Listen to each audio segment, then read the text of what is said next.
Welcome to the studio. It's Froyle here and I'm so glad you've joined me. I absolutely love the techniques of this fluid art painting. What are we going to do today? What mediums are we going to use? What color palettes have I chosen? Ooh, I can't wait to show you. So I'm starting with my 16 by 20 inch canvas. I'm really loving these sizes right now. They fit easy on my table. They're not too big, but they're not too small. And right now it's working for me. And I'm putting down this base color that is actually a table mix. Now the table mix is the paint that I've scraped up off the table, literally, that poured over the side from a different paint pour painting. So it's a beautiful kind of chocolate brown color. You get what you get depending on what colors are in the paintings. Then of course the overflow on the table gets mixed up into all sorts of interesting shades, usually some earthy kind of shades or some neutral palettes because of all the colors that go into the mix.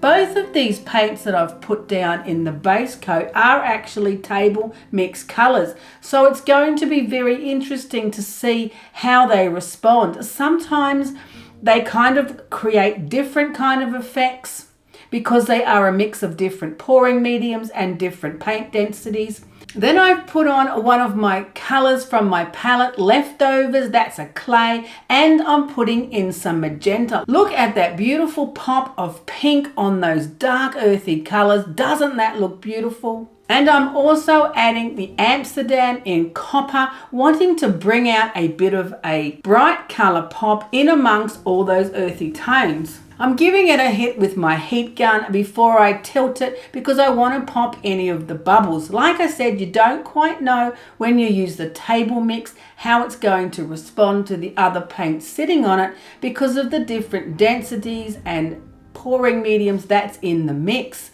But you don't know if you don't try, and you don't know what you might get. I love experimenting. I absolutely love trying different ideas. Even if it doesn't work, if it goes belly up, meh, it's okay. We can always create another layer, or we could add some collage, or we could stencil over it. There's so many possibilities for fixing a painting that doesn't quite work the way you want it to work. You have to at least try, push on, be a little experimental. Sometimes the paint doesn't quite react the way you want, but don't let that stress you. You can always fix it. I'm really liking the mix of the copper and that paler tone of that earthy clay color, and then there's the magenta. Now the acrylic paint always dries a little darker, so even though the magenta looks beautiful and bright right now, I'm thinking that as it dries, it's going to be a little darker. Now, before I poured the clay color, that pale kind of earthy tone color, onto the canvas, I did sneak a little bit of the satin enamel. I've been experimenting with cloud pearl pour mixes. It's really been a lot of fun. It's my new obsession that I'm experimenting with. So I put a tiny little dash into that paint because I wanted to see what it would do. Maybe it was more than a little dash because those cells are already starting to come out. I think they're turning into boulder cells. I really don't know all of the terminology. I'm not really up with it. I'm not jiggy with it. That's for sure. But I do love the effects of these different recipes, and I'm watching a lot of others online and I'm seeing what they're putting in their mix. So I'm having a go, trying different ideas. Look at the cells. Now they're going crazy. We're having a cell party.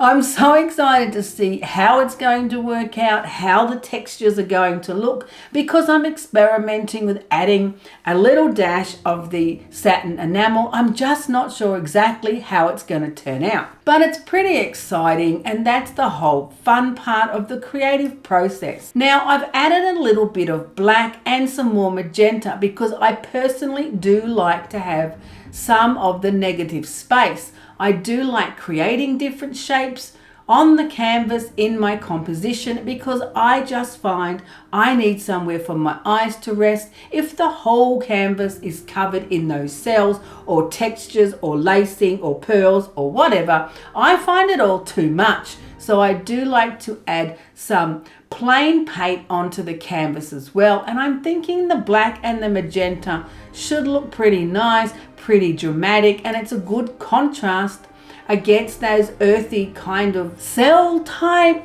But I don't know, man, if they're cells anymore, because they become entire clusters. I'm thinking it's more of a cloud. I think it's gone from a cell to a cloud, but whatever it's called, I'm really loving the texture. Have a look at how fabulous it is. And yes, cloud type, pearl type, whatever it is the texture is, has gone crazy. Clearly I put more than a dash of that satin enamel in that paint. Now don't growl at me if my terminology is not right, because I've only just begun with this journey and process, and I really don't know what all these different aspects and textures and techniques are technically called. But I'm having a whole lot of fun. Look at the way it's all come together. That's definitely more of a cloud than a cell. Isn't that just a bit of fun? I hope these colors don't dry too dark. That's going to be the question. How's it going to dry, and what am I going to do with it? Am I going to add an embellishment or a stencil or another layer? Oh man, there's so many possibilities of where we can take this painting. I just can't wait to see how it dries. Have a look at how this dried. It's so much fun. Look at my fabulous pearl cells. I don't know if that's actually what you call them, but I'm really liking the way they clump together. That's probably more of a cloud pour. I don't know, man, but I'm loving it. I love the texture. I love the fun. Have a look at the copper. It really has a beautiful metallic shine on it. Through here, that worked really well. Love all these shapes and textures. I'm really glad I put these pieces of the negative shape of the colors all by themselves, because I find that gives my brain a space to rest. When it's completely covered with all of this texture and pattern, I don't like it as much. It does my head in. So I'm liking this. I'm not sure which way I actually like it the best. What do you think? Do you like it up that way or up that way? I haven't decided. I know I'm going to give it a varnish because it brings up a much better color clarity when it's got the beautiful gloss varnish, and at the moment I'm using the Liquitex gloss varnish, and that's working really well. And I haven't decided if I'm going to add any kind of embellishments. I mean, it's got a lot going on in the texture.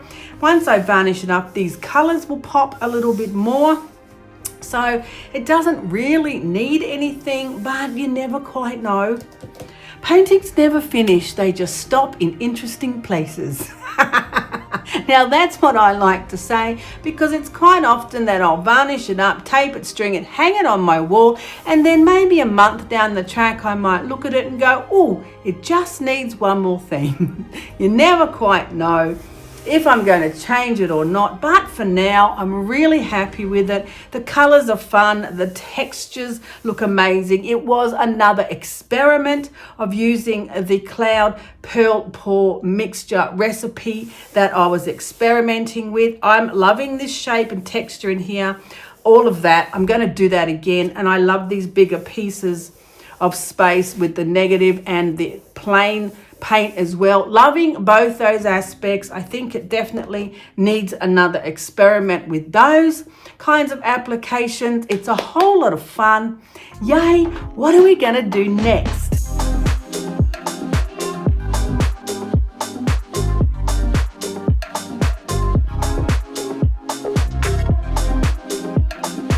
Okay, so I gave the canvas a varnish. What I like to do is use the Liquitex gloss varnish, and I put it on one way, horizontal, give it a good coat, and then the next day when it's dry, I like to put it on vertical, because the two layers then create an absolutely fabulous glossy layer. And look at it. It's absolutely beautiful. It's so nice and glossy. What I love about the gloss is it brings out all of the incredible colors. Look at the beautiful copper in the paint there, and the magenta is a lot brighter, and I'm really enjoying that about the painting. Now I've decided I'm going to embellish it. I wasn't going to, but now I am.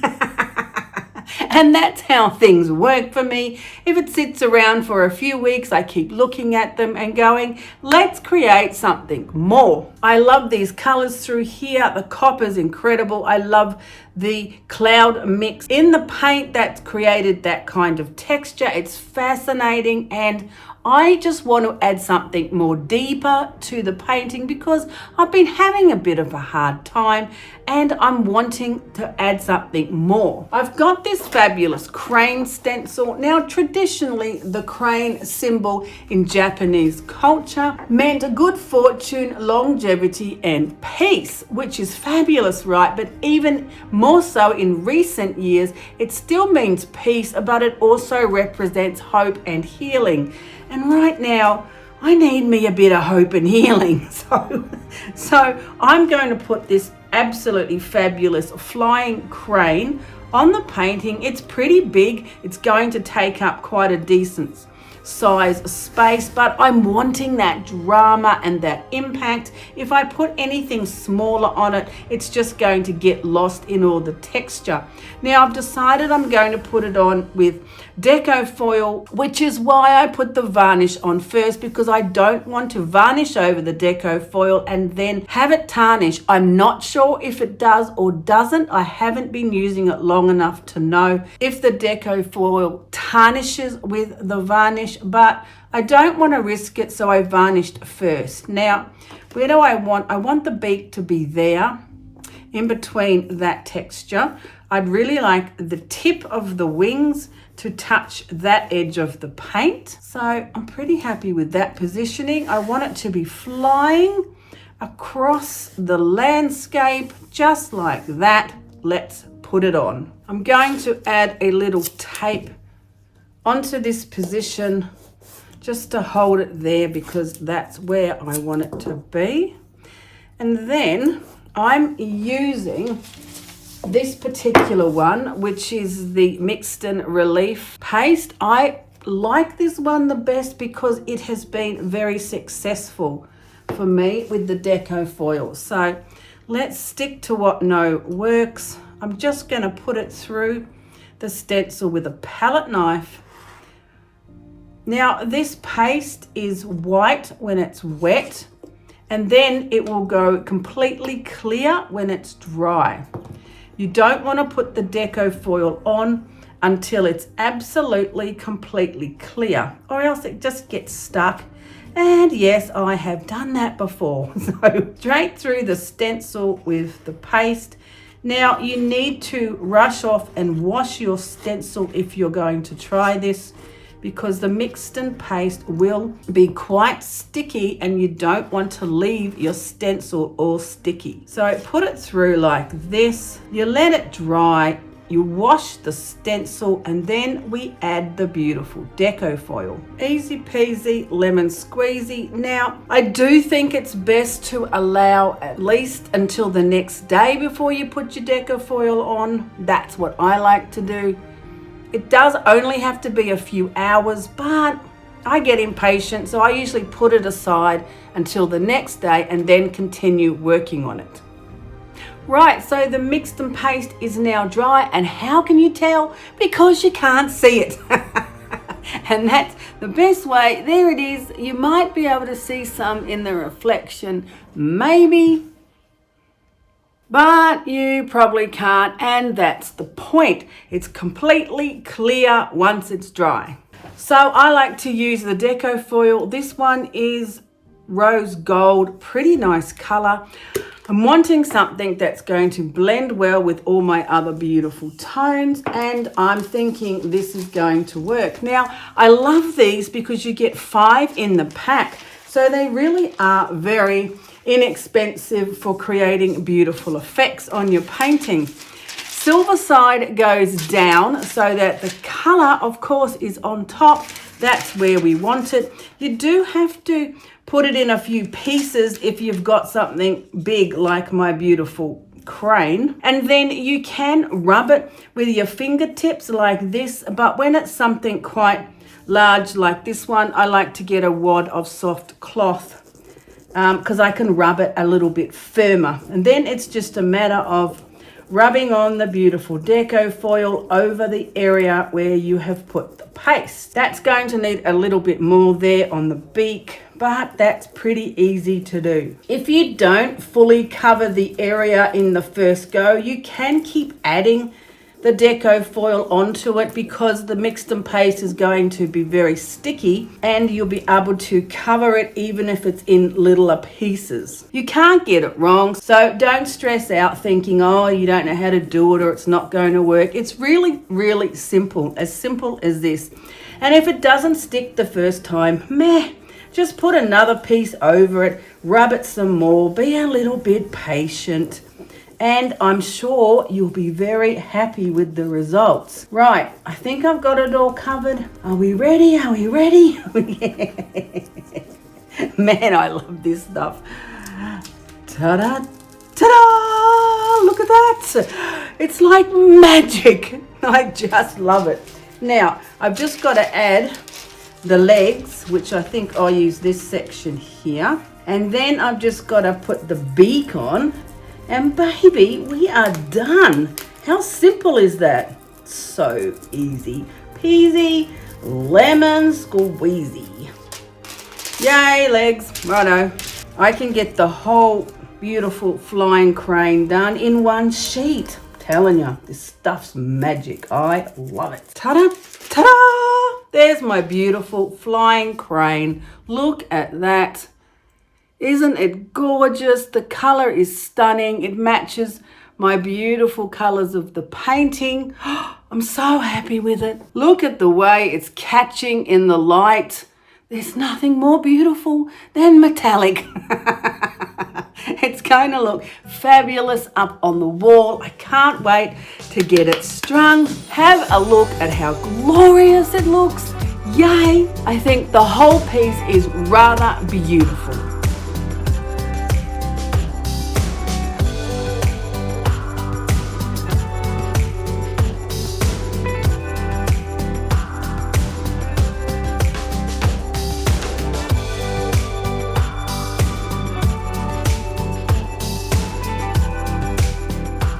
Thanks for joining me. Don't you think the painting turned out beautiful and hanging on the wall? Absolute masterpiece. Now don't forget, you can find more information in the description under the video. Make sure you go on and like and subscribe. Share the video around. Send me some love, and I'll see you next time in the studio.